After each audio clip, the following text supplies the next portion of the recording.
Hello everyone, তো এতদিন তো ফুল ডে ব্লগ শেয়ার করেছি। আজকে শুধু বহরমপুর মেলায় গিয়েছিলাম, তো ওখানে গিয়ে কি কি করলাম সেটাই শেয়ার করব। তো দেখো, ফার্স্টে কিন্তু বাড়িতে রেডি হয়ে নিচ্ছিলাম। তো রেডি হওয়ার জন্য একটু মেকআপ করে নিচ্ছিলাম, আর দেখো একদম সাদা ফাউন্ডেশন লাগিয়ে কিন্তু আমি ধবধবে সাদা হয়ে গেছিলাম।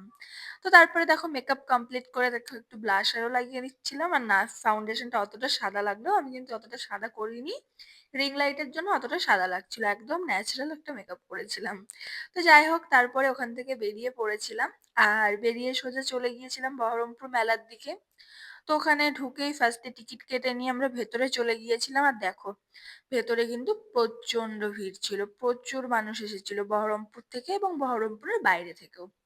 তো সোজা ভেতরে ঢুকে গিয়েছিলাম, ভেতরে ঢুকতেই তো জামা কাপড়ের প্রচুর দোকান ছিল। আর আমার ফার্স্ট কিন্তু নজর চলে গিয়েছিল এই কানেরের দোকানটার দিকে। এখানে কিন্তু প্রচুর কালেকশন ছিল কানেরের। আর এখানে বলে না, শুধু গোটা মেলাতেই প্রচুর কসমেটিক্স এর দোকান ছিল। আর দেখো এরকম সুন্দর সুন্দর পুতুলও পাওয়া যাচ্ছিল। আর মেলাতে সবকিছুই ছিল, জামা কাপড় থেকে শুরু করে জুতো, কাপ, সোনার জিনিস, ব্যাগ, প্রত্যেকটা জিনিস, জামা কাপড়, যা যা দরকার ডেইলি লাইফে মানুষের সবকিছু ছিল। আর সব থেকে আমার পছন্দের তো ছিল পুতুলগুলো। আর পুতুলগুলো দেখো দেখতেও কত সুন্দর লাগছিল, কিন্তু দামগুলো অতিরিক্ত বেশি ছিল। আর এই দোকানটায় দেখো, এখানে কিন্তু জিনিসগুলো ভীষণ সুন্দর ছিল।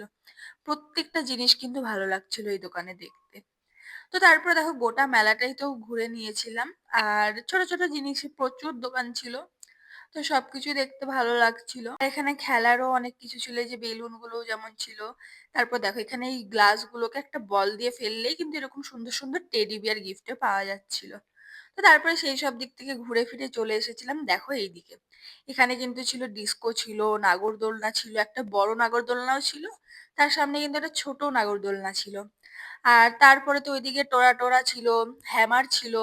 তো এগুলো সবগুলোতেই আমার চাপতে কিন্তু ভীষণ ভালো লাগে। আমি হ্যামারে কোনোদিনও চাপিনি, কিন্তু নাগরদোলনা, ডিস্কো আর টোরা টোরাতে আমি আগে চেপেছি, কিন্তু এখন আমি মেলায় গেলে এগুলোতে চাপার জন্য কাউকে খুঁজে পাই না।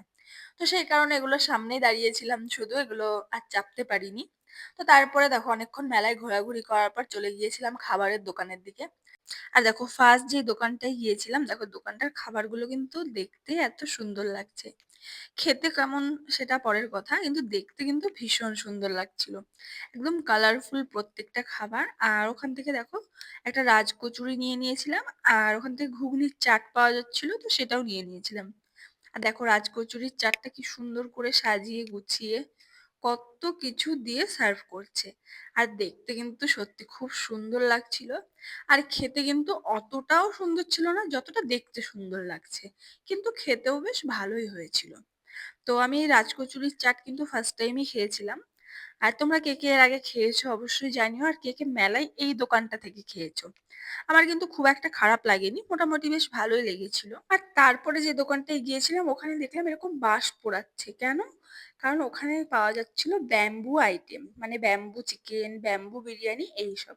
তো ওখান থেকে আমরা একটা ব্যাম্বু চিকেন অর্ডার করে নিয়েছিলাম হয়তো। তো দেখো ব্যাম্বুর মধ্যেই চিকেনটাকে মানে রেডি করেছিল। তো তারপরে ওখান থেকে বের করে সার্ভ করছে, আর পেঁয়াজ, একটা গ্রিন চাটনি দিয়ে সার্ভ করেছিল। খেতে কিন্তু এটাও বেশ ভালোই লেগেছিল। আর মেলায় কি কি খেয়েছিলাম সেটা কিন্তু আরেকটা ভিডিও আমি পোস্ট করব, সেটাও কিন্তু তোমরা অবশ্যই দেখে নিও। আর দেখো এখানে খেতে খেতে কিন্তু আমার আরেকটা দোকানের দিকে নজর চলে গেছিল, আর সেটা ছিল কিন্তু এই রোলার কুলফির দোকানটা। এটা কিন্তু আমি আগেও দেখেছি, ফটোতেও দেখেছি, ভিডিওতেও দেখেছি, মেলায়ও দেখেছি, কিন্তু এখানে কিন্তু আমি কোনোদিনও এই জিনিসগুলো খাইনি। তো আমি ফার্স্ট টাইম এটা ট্রাই করেছিলাম। আর আমি দেখতে আমার যতটা ভালো লাগতো এই জিনিসটা, আমি ভাবতাম খেতে হয়তো অনেকটা সুন্দর হবে। তো খেতে কিন্তু অতটাও সুন্দর ছিল না, কিন্তু হ্যাঁ বেশ ভালোই ছিল, আইসক্রিমের মতো ছিল, তো ভালো লাগছিল খেতে। তো সেটা খেয়ে নিয়েছিলাম, আর সবটা খেতে পারিনি, কারণ হাফ খেতে খেতে এত ঠান্ডা ছিল যে দাঁত জমে যাচ্ছিল। আর আস্তে আস্তে যেহেতু খাচ্ছিলাম, তো খেতে খেতে হাফ খাওয়ার পরে কিন্তু বাকি হাফটা কিন্তু পুরো গলে গেছিল। আর ওখানে দাঁড়িয়ে কিন্তু আমার আবার নজর গেছিল এই দোকানেরই চকলেট ফাউন্টেনটার দিকে। তো ওটাকে দেখেই কিন্তু আমি এই দোকানটায় এসেছিলাম, যে কিছু একটা চকলেটের মধ্যে থেকে কিছু দেবে। কিন্তু না, ওখানে কিন্তু পাওয়া যাচ্ছিল রসমালাই, মানে রসমালাইয়ের কেক পাওয়া যাচ্ছিল। এটা কিন্তু খেতে ভীষণ টেস্টি ছিল, আমার কিন্তু এটা খুব ভালো লেগেছিল খেতে। কিন্তু এই চকলেটটা দেখে যে আমি আসলাম, তো এই চকলেটটার থেকে আর কিছু দেয়নি।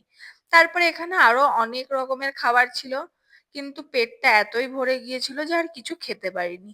আর এখানে কিন্তু পিজ্জাও পাওয়া যাচ্ছিল। তো পিজ্জা খেতেও আমার বেশ ভালোই লাগে। কিন্তু ওই যে পেটে যেহেতু একটু জায়গা ছিল না তার জন্য আর খেতে পারিনি।